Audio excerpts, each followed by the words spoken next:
আসসালামু আলাইকুম সুপ্রিয় দর্শক, সবাই কেমন আছেন? আশা করছি অনেক ভালো আছেন। আল্লাহর অশেষ রহমতে আমরাও অনেক ভালো আছি। আমরা মধ্যবিত্ত ফ্যামিলির মানুষ, চাইলেই আমরা প্রতিদিন পোলাও মাংস রান্না করতে পারি না। তো গত শুক্রবারে ছেলে মেয়ের আবদার ছিল যে আজকে আম্মু বিরিয়ানি রান্না করবেন, তাই বিরিয়ানি রান্না করতে গিয়েছিলাম। এখন গিয়ে দেখি গ্যাস নেই, তো গ্যাসের জন্য বাজারে পাঠিয়েছি, বলে 1800 টাকার উপরে, এবং বাজারেও কোনো গ্যাসের বোতল নেই। তাই আমি রাইস কুকারেই বিরিয়ানিটা রান্না করব। এমনিতেও আমি রাইস কুকারে রান্না করি, আর রাইস কুকারে রান্না করার ফলে একটা গ্যাস কিন্তু 2 মাসের উপরে যায়। আমি এখানে 6 পিস মুরগির মাংস খুব ভালোভাবে ধুয়ে পরিষ্কার করে নিয়েছি, আর 2 কলিজা দিয়েছি আমার ছোটো মেয়ের জন্য। তো প্রথমে দিয়ে দেব আদা বা রসুন বাটা। আদা রসুন বাটা আমি এখানে 3-4 চামচ দিয়েছি। তারপরে দিয়ে দেব পেঁয়াজ কুচি। গ্যাস না থাকার কারণে আমি পেঁয়াজ বেরেস্তা দিতে পারতেছি না, তবে পেঁয়াজ কুচি দিয়ে দিয়েছি। তারপরে দিয়ে দেব তেজপাতা, দারুচিনি, এলাচ, লবঙ্গ। এখন দিয়ে দেব মরিচ গুঁড়া,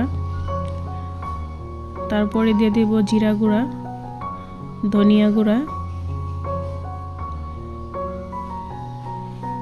তারপরে পরিমাণ মতো লবণ, আর ফেটিয়ে নেওয়া টক দই। টক দই এখানে আমি 2 টেবিল চামচের মতো ব্যবহার করেছি। এখন দিয়ে দেব রান্নার তেল, দিয়ে সব কিছু দিয়ে হাত দিয়ে খুব ভালো করে মেখে রেখে দেব 30 মিনিটের জন্য। ফিরছি 30 মিনিট পর। 4টি আলুকে কেটে ধুয়ে দিয়ে দিয়েছি মাঝখানে। তো এখন আমি রাইস কুকারটা অন করে দিলাম। তো এখন ঢাকনা দিয়ে কিছুক্ষণ রেখে রান্না করব। বর্তমান যে পরিস্থিতি, এই পরিস্থিতির মধ্যে সবচেয়ে বেশি কষ্টে আছে আমাদের মতো যারা মধ্যবিত্ত তারা। তবে নিম্নবিত্তরাও কষ্টে আছে, কিন্তু তারা তো বলতে পারে। আর আমরা যারা মধ্যবিত্ত ফ্যামিলি আছি তারা বলতেও পারি না, আবার বাজারে গেলে সব কিছু মিলিয়ে চলাটা অনেক কষ্ট হয়ে যায়। তবে যাক, আলহামদুলিল্লাহ অনেক ভালোই আছি, কারণ উপরের দিকে তাকালে তো হবে না, সব সময় নিচের দিকে তাকাতে হবে। তবে আল্লাহ পাক অনেকের চেয়ে ভালো রাখছে, তার জন্য সর্বপ্রথম আমাদেরকে আলহামদুলিল্লাহ বলতে হবে। তো আমার রান্নাটা কিন্তু মোটামুটি অনেক দূরে গিয়ে এসছে। তো এখন দিয়ে দিয়েছি বিরিয়ানি মশলা, দিয়ে কিছুক্ষণ মিশিয়ে রান্না করব। আর রাইস কুকারে কিন্তু রান্না করার মজাই আলাদা, কারণ রাইস কুকারের রান্নাটা আস্তে আস্তে হয়। তবে এত তাড়াহুড়া নাই, গ্যাসের মধ্যে কিন্তু লেগে যাওয়ার, পুড়ে যাওয়ার বই থাকে, রাইস কুকারের মধ্যে কিন্তু সেটা হয় না। তো কিছুক্ষণ পরে পরে নাড়িয়ে দিয়েছি।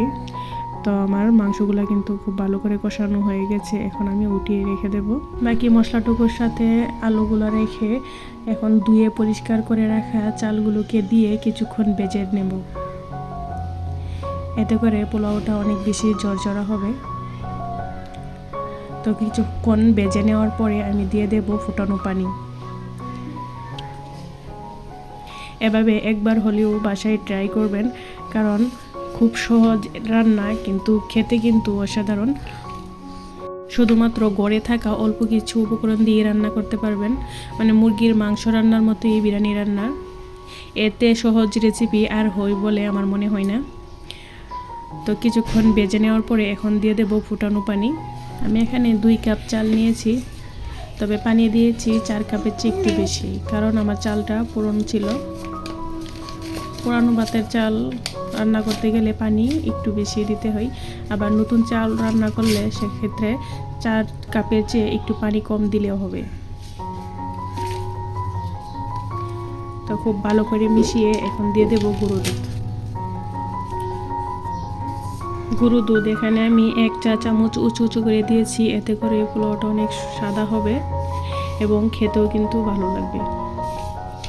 তো দিয়ে দুধটুকরো খুব ভালো করে পানির সাথে মিশিয়ে নিয়েছি। মিশিয়ে নেওয়ার পরে এখন ঢাকনা দিয়ে রেখে দেব। পানিটা যখন কমে আসছে সে পর্যায়ে একটু উল্টে পাল্টে দেব, এতে করে দুনো পাশ খুব সমানভাবে সিদ্ধ হবে। একদম শেষ পর্যায়ে দিয়ে দেব রান্না করে রাখা মুরগির মাংস।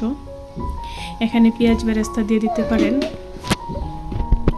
তবে উপরে কিন্তু ঘিও দেওয়া যেতে পারে, তবে আমি ঘি দেব না, কারণ মধ্যবিত্তদের স্বাদ দেওয়ার মতে আমি রান্না করার চেষ্টা করেছি।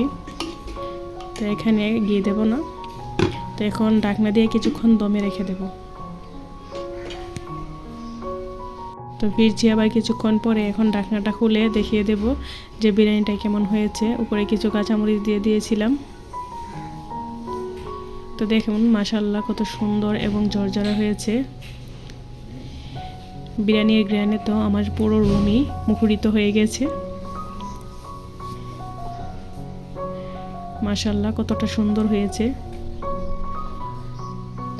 সবগুলা চাউল কিন্তু একদম সিদ্ধ হয়ে গেছে আর বিরিয়ানিটাও অনেক ঝরঝরা হয়েছে। আমি একটি ভাত আপনাদেরকে দেখিয়ে দিলাম। দেখুন ভাতের কোনো দিকেই কিন্তু কোনো দানা নেই, টিপ দেওয়ার সাথে সাথে হাতের মধ্যে মিশে যাচ্ছে। তো আমার রেসিপিটি যদি ভালো লেগে থাকে আমার চ্যানেলটিকে সাবস্ক্রাইব করে নেওয়ার অনুরোধ রইল।